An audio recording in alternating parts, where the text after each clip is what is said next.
Hey, what's up, everybody? Welcome back to Rogue Creators, the podcast dedicated to people who are doing things just a little bit different, either in the marketing world, the digital world, content creation, all the things, right, Lauren?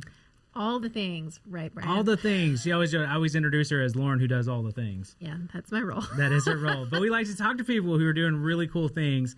And our friends, our northern Alaskan friends, Shopanova, Daniel and Robby, are on with us today. What's up, fellas? What's going on? How's it going, guys? Good to be here. Good. It's great here. We complain about it being, like 50 degrees, and we're like, oh my goodness, it's so cold. And then, you guys are like, yeah, it's a little warm today. It was in the, 30s, mid-30s or so. It's fine. Yeah, if you're complaining about 50s, don't visit Alaska in the wintertime. Love it. Love it. Well, you guys are doing some really cool stuff, especially in the e-commerce world, the marketing world. And so we wanted to have you guys on for quite a while. So I'm really glad that this got to work out.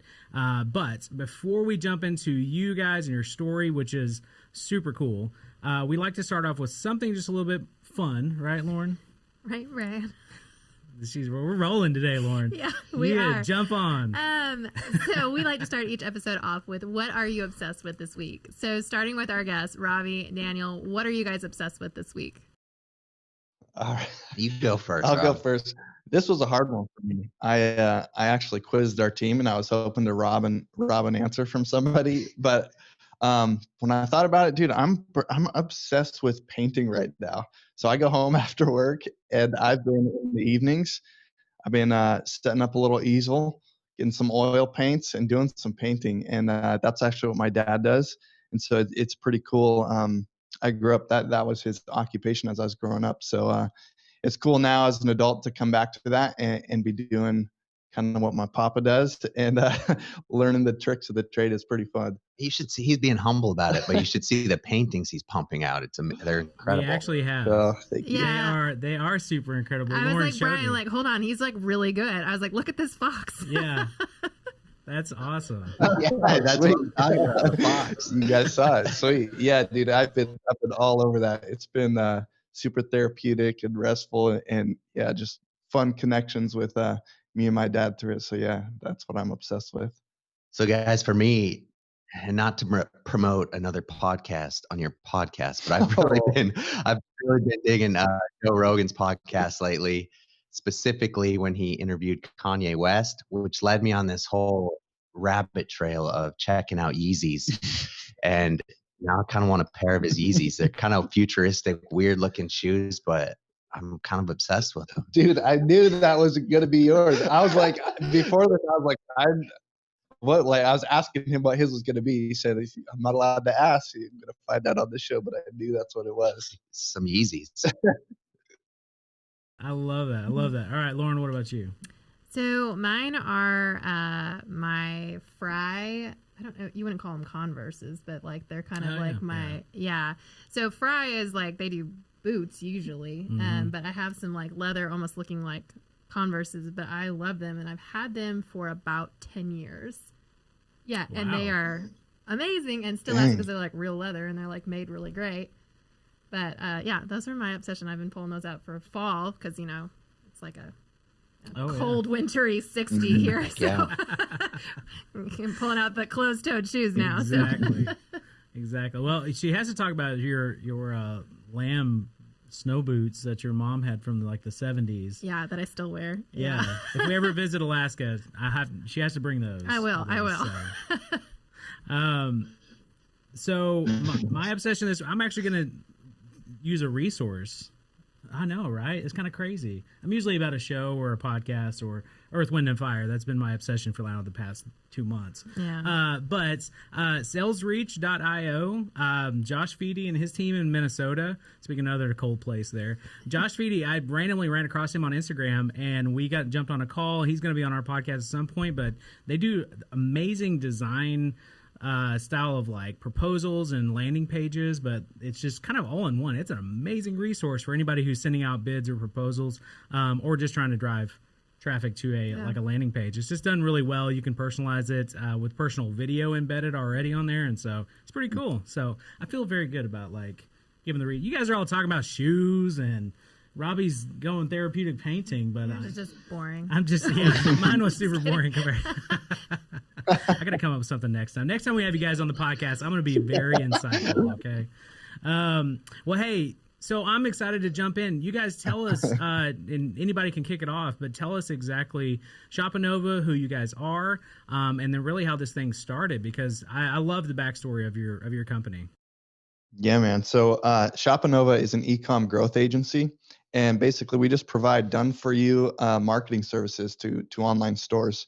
Pretty specifically, we work with a lot of Shopify stores, people doing about $10,000 a month, and they're looking to scale their revenue. And even just in the last 12 months alone, we've had some really awesome case studies of people going from like maybe a $40,000-$50,000 mark all the way up to like hitting 7 figures in 1 month, which is pretty amazing. That's like the top tier of what we've been able to provide so far. But just through this process, we've been able to work with bigger clients, bigger ad spend budgets. And it's just really awesome to be able to have such a good team and be able to provide such a tangible outcome for people. It's really hard to argue the value of our services when we're seeing just big revenue numbers coming in from them as a direct result of the marketing campaigns we're building for them. That's phenomenal. We talked before with somebody else about anytime you get like crazy results like that, people tend to not believe it, but it's like, no. It's like that actually happened. Like, I'm not making that up. Like, that's real. That's super cool.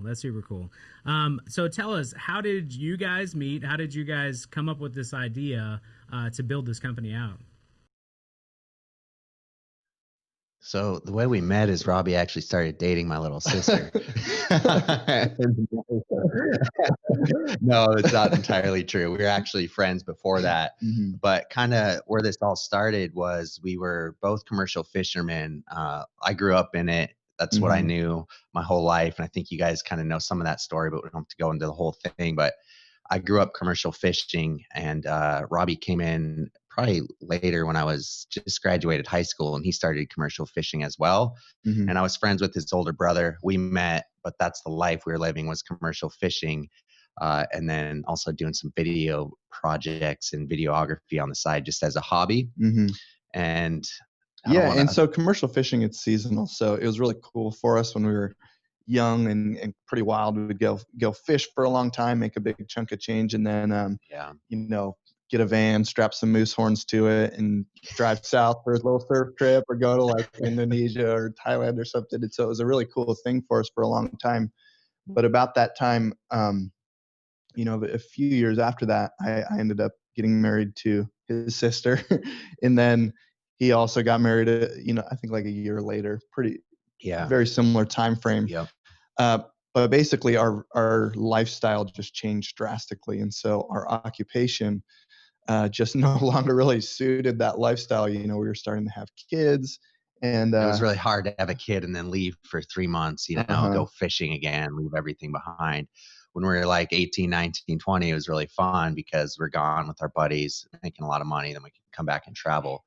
But yeah, having families and stuff completely changed that. And what really changed it for me personally was I got married, bought a boat, felt like I had to provide now and run my own business. But I ended up rolling that boat the first year and lost everything.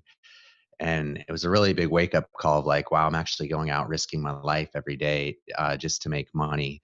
And I did like it, I grew up in it, but I kind of had these mindset blocks of, I thought that's the only thing I could do to be successful just because I grew up doing it. So I'm just going to do it. But once I rolled my boat, it's like, there's got to be safer, better ways to make money.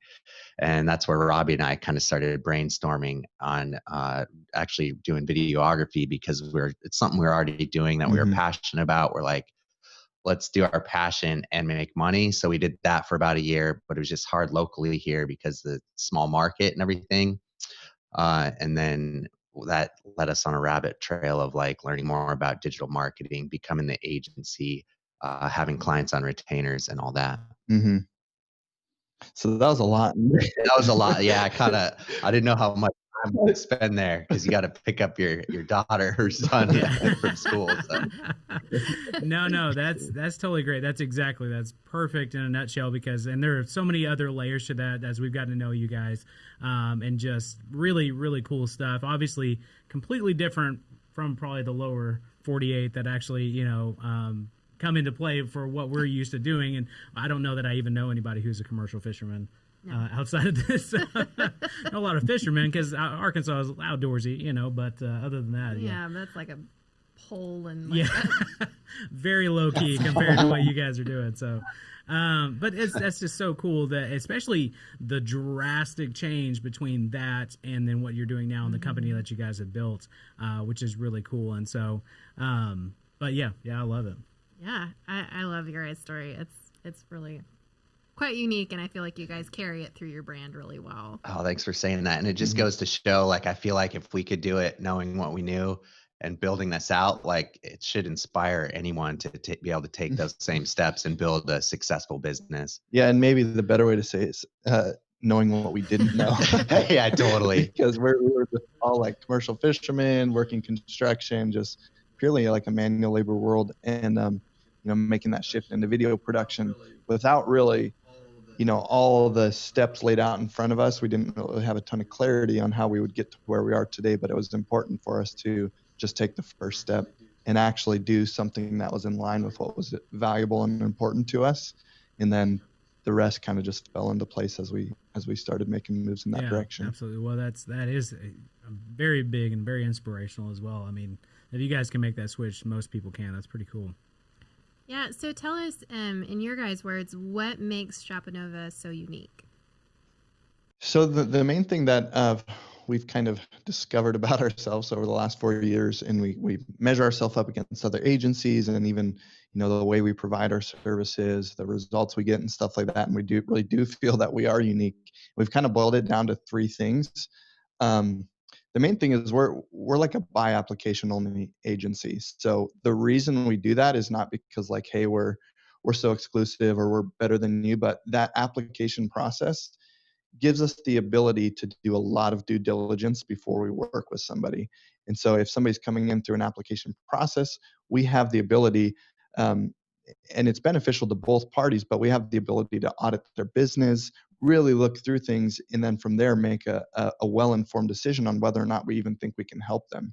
And so it's partly for us, but obviously hugely beneficial to the client that we're going to do our due diligence. We're going to have this application process, and we're going to make sure that if we do work together, we're actually going to be able to provide a super positive result. The second one is that we're very results driven, and those are kind of like tied together, the application process and being super results driven. It seems like it would go without saying, but there's a lot of agencies that aren't, and the way that they're paid and the way that they're incentivized has nothing to do with the results they're getting their clients. It's just always trying to push more ad spend on them, trying to get them to scale regardless of whether or not it's good for their business. And without those 2 things in place, it just creates a situation where anybody who's willing to pay and come in and believe what they're saying has the opportunity to work with them, which isn't necessarily a bad thing. I don't mean to rag on that or anything, but we just do it a little bit differently. So having a true approach to being results driven. And then Daniel, I'll let you talk as well, but the third one is we feel like we really consider ourselves to be growth partners as well, not just service providers, but growth partners. I don't need to add anything to that. That was good. That was great. Just drop the mic, Robby. Just walk out. You're fine, man. You're good. That's awesome. Exactly. No, that's fantastic. Yeah, and it just speaks to the fact that we're really like the way we charge, the way that we're incentivizing ourselves is very much in line with their vision, their goals. So if we can keep those 3 things intact, we're going to have a positive relationship, and it's going to be focused on growing their business. It's not going to be about us showing up and trying to just take a flat retainer, take their money, even though they might be willing to pay for those services. Maybe they need those services, but we really want to have this idea that we're working together to create an awesome result together. Yeah, and that's really helped us get good results across the board, those uniques, and having that process in place, because across, I think, 100 accounts, we're averaging like a 5 to 6x, sometimes up to 7x return on ad spend across 100 accounts, which is pretty unheard of in this space. Pretty And hard it's to like do. we almost don't even want to advertise that because it feels like these, like you said earlier, like it almost seems fake putting that out there, but it's pretty cool to see across the board for our clients. I love that the application process because most businesses and most times, and we've learned this too, that not every client is the right fit for you. And so I think that you guys having that up front, like, hey, this is kind of where we go. We want to make sure that this is going to be a mutually beneficial relationship, right? Because there's so many businesses that do that. They just, hey, our doors are open. We take anybody. We'll take anybody's money, and we'll, and that causes a lot of heartburn and honestly bad reviews too on both sides. So I love that you guys kind of established that as your go-to up front rather than just, we help anybody and everybody, Yeah, and it goes both ways too, because we're not the best fit agency for everyone too. And we want people approaching us to do their due diligence on us as well, before we're even hopping on the call. Mm-hmm. Yeah.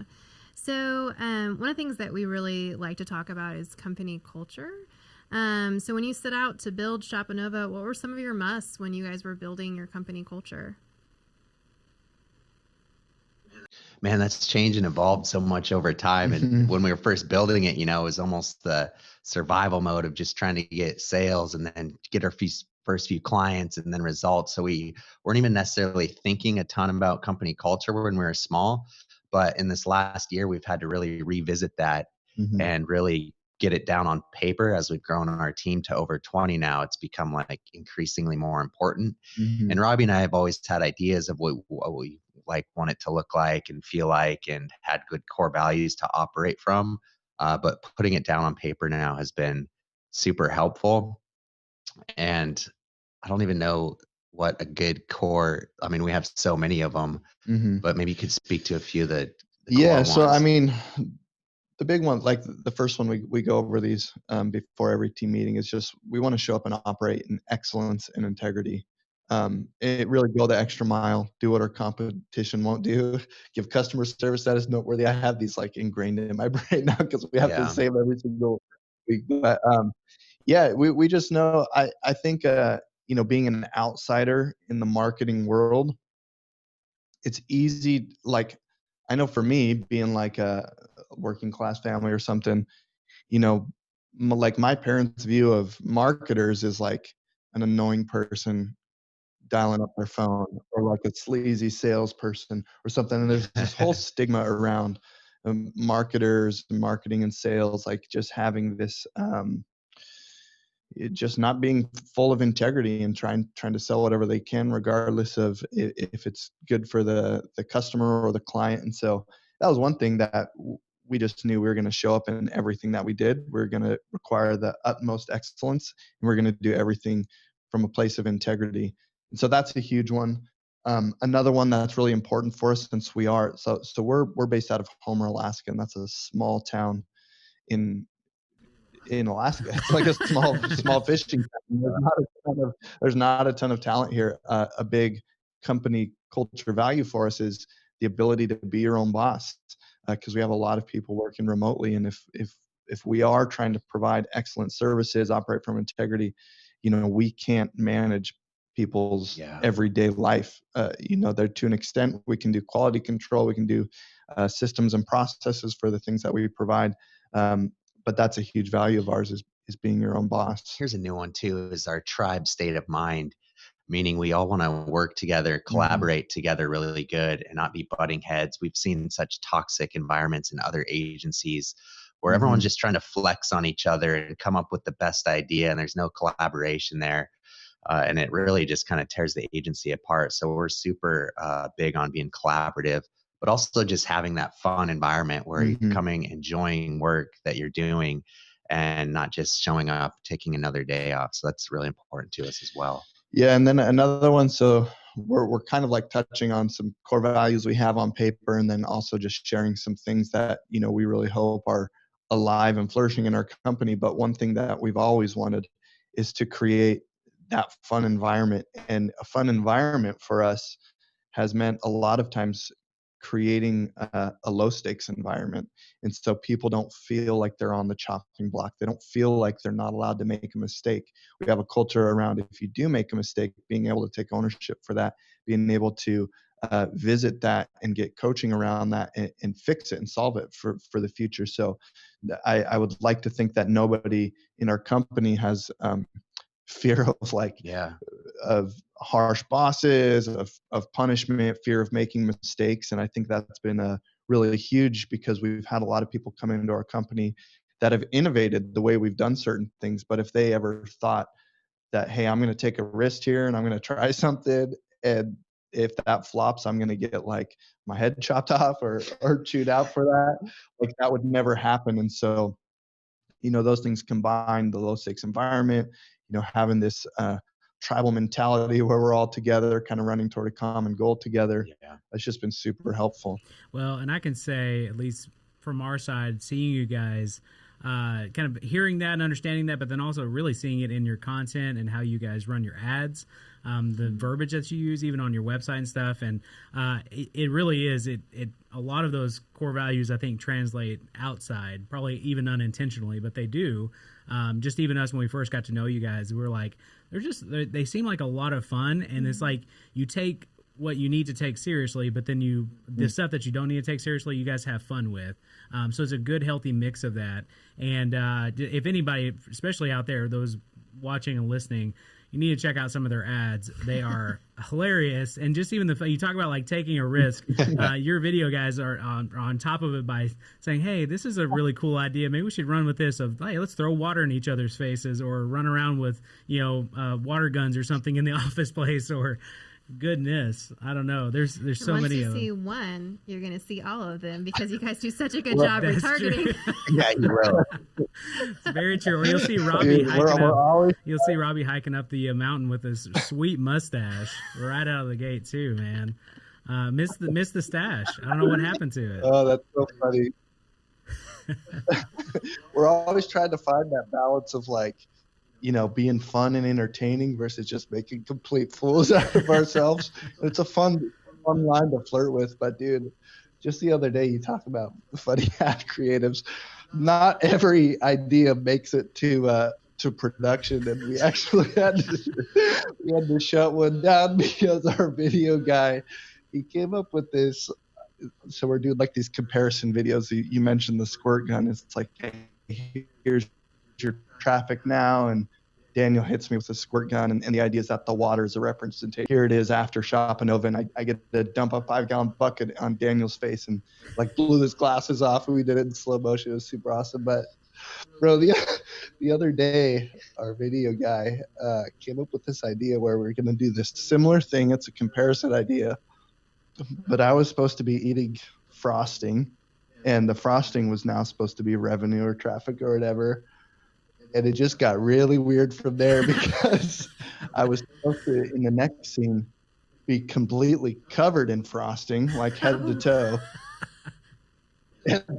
And I was supposed to dip my finger on him and eat the frosting or something. I was like, oh. I just read that on Slack. I'm like, yeah, we're not doing that one. Josiah, we draw the line, man. There is a line. We're going to draw that draw the line. We'll spare you the details, but when we read through it, it was our line. Couldn't cross it that time. That's awesome. It is helpful to hear your feedback, though, that at least the values and stuff, it does get communicated, because one thing that's interesting for us is being in this industry, I feel like everything that we do kind of just happens in this little bubble, but I know that our message is being amplified out to thousands, hundreds of thousands of people who are seeing these ads. And what we do feels so intimate and personal here. You sometimes don't actually consider how many people are seeing those things, and what is getting communicated to them by the time it hits them in their feed, whether they're on the other side of the country or in another country, whatever. Our ads go a lot of places.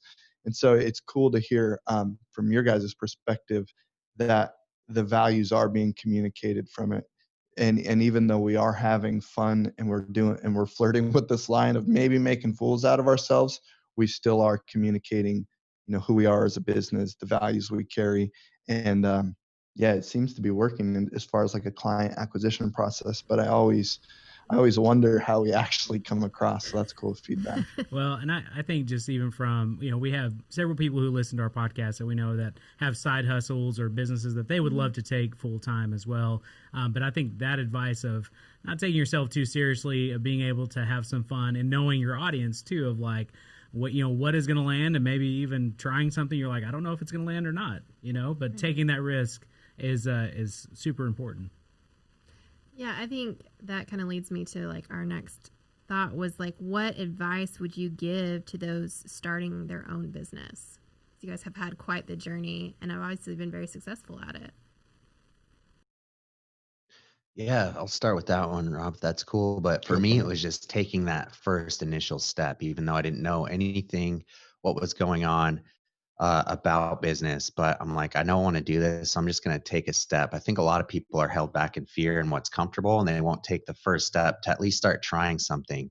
Like we started video production. It was a year-long failure, but what we learned through that year was so many things that like accelerated our growth then for the next 3 to 4 years. So I think a big one is just taking that first step, taking a little bit of a risk and trying something. Even if that thing doesn't stick, it will probably lead you to something else that will.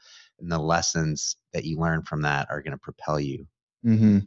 One thing too, I would tell somebody who's considering starting their own business is just knowing what they want out of it. So that was one thing that we really started with, because we were exiting an industry or an environment that didn't suit our lifestyles, that actually felt toxic toward what we wanted to achieve in our lives. And so, we kind of came into this idea of doing like a video production company with our non-negotiables in place. So that's one thing I would tell people is know what your non-negotiables are. For us, it was like, I'm not gonna be gone. I'm gonna have dinner with my family every night. And just like have some of these ideas of why you're doing what you're wanting to do. I think that really helps, because it would have been very easy for us to create that same toxic environment in a new industry had we not had those non-negotiables in place. So we could have, followed the entrepreneurial code that you see all over, work hard, strive and grind as hard as you can. And we could have like easily gone to work and continued working till like midnight or 1 a.m. and stuff, and created the same toxic environment in a new industry. So know what you want going into it, and then recognize that not everybody is going to flourish being a business owner. Like you might get into it and you might not enjoy that, and that's fine. There's a lot of responsibility there. There's a lot of uncertain times, and there's some hardship in it if you're going to fully commit yourself there. So knowing what you actually want, because if you do know what you want, what your non-negotiables are, you might just be able to find that somewhere else, maybe having something more secure, more steady, and still be able to pursue what's valuable and important to you. But if you are that entrepreneur that really wants to get it, I will say this, I really believe in you manifest what you believe. So one thing that was really helpful for us when we were starting is we truly believed we were going to be the biggest, most successful video production company in Alaska. And that's what our goals were. And, we believed in that. We didn't look at any other people that were failing. Sorry, I can't talk. We said, no, we're going to become the best. And when that didn't work out, that was okay. But when we switched to marketing, we said, we're going to become the best e-com agency. And there was all these agencies failing around us that we could have easily associated with and said that could be us. But since we didn't, we kept our eyes on success, and that really helped us, because when times got tough, we're like, no, we're chasing our dreams. This is going to happen for us. If these guys can do it, I know that we can also do it. I think a lot of people look around and see failure and start associating too much with that, and they actually invite that into their own lives and business instead of looking at success and drawing that in. Oh, I love that. You guys are speaking to my heart here. Yeah. Ryan's gonna like weep in the corner over there. Oh man, it's almost like you enjoy the business so much that you do want to work on it. So, all the time, but burnout is very real, and that hustle life will burn you out. And I just know that, got to put some boundaries in place too. So at home at night, every night, but I think intentionally too, it's like, I love what you said, Robby, but even with me, it's like trying to not take my laptop home. You know what I mean? Like, because there's just the itch of like, well, I can knock out this, or I can, update this stuff on the website. I can do all these other things. But I think it's super smart, and that's great advice for anybody who's jumping into that, because, again, the desire is real. You want to succeed, and you feel like the only way you can is just work nonstop. So thank you guys so much. Yeah. And there's one like benefit to having those non-negotiables in place and those boundaries. It actually gives you so much more focus in the times that you are on. That's how we developed our standard operating procedures, is we're like, okay, we don't have all night to work on this. What are we going to do that's efficient, that's scalable? And it gave us so much more of a push towards developing system structures, our SOPs. And I think anybody would find the same thing, that it's not going to take away from your business. It's actually going to force you to level up and be more efficient. I love that. Well, hey guys, thank you so much for jumping on with us today. We're gonna have you back. We need to. Yes, we need to go a layer deeper into the story too of the fisherman that turned into an e-com. I mean, there's so many layers we can go through. So, but thank you guys so much. One last time, where can they find more information about you guys if they want to follow, want to maybe even do work with you? Yeah, just go to www.shopanova.com. That'll have all the information. You can check out our social from there, our YouTube channel. We have a few free resources in there people can grab. But I want to say thank you guys for having us on. I really had a good time today. Awesome. Good. That's what I like to hear. Well, hey, thank you guys so much. And everything will be linked. If you didn't get all of that, everything will be linked on our show notes and blog at goroguex.com. Make sure you guys check that out. And until next week, we'll see you then. Thanks.